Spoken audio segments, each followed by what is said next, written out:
The ceasefire came into force at 4 a.m. last Wednesday, but that hasn't meant that the strikes have ended. Certainly their intensity, their scale, they have decreased, but the attacks do continue, particularly when it comes to Israel, which says it is trying to enforce this ceasefire agreement. It is targeting Hezbollah militants it says are not observing the deal, and it's continuing to attack within Lebanese territory. The country's Defence Minister Israel Katz has travelled to the border with Lebanon to press that point, particularly after Hezbollah fired 2 missiles it described as warning shots at an Israeli military position in the occupied Golan Heights, a situation prompting this comment from Prime Minister Benjamin Netanyahu.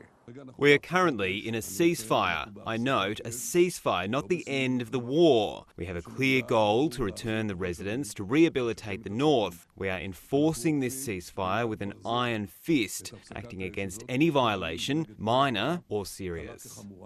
But Lebanese officials say enough is enough. They're calling upon the United States and France as enforcers of this deal and the broader international community to pressure Israel to abide by the agreement, saying it is not right for Israel to continue striking targets within Lebanese territory under the guise of enforcing this ceasefire deal.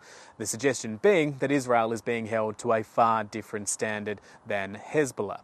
Now, we know that the Lebanese military, they are reportedly going through a recruitment drive to ensure that they also have enough numbers within their ranks to take on this new role as the controllers of southern Lebanon, moving into that space along with UN peacekeepers as a result of this ceasefire deal. On Israel's southern front in Gaza, Palestinians are fearing the worst after the incoming US president issued an ultimatum to Hamas about Israeli hostages. Donald Trump promising there'll be all hell to pay if the more than 100 hostages believed to be held aren't released by the time he takes office. Residents in Gaza worried they'll suffer even more as a result of that pledge.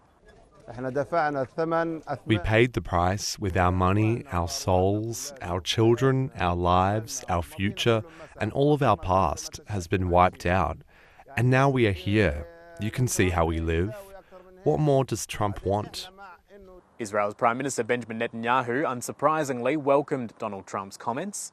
I want to thank President Trump for his strong statement yesterday about the need for Hamas to release the hostages, the responsibility of Hamas, and this adds another force to our continuing effort to release all the hostages.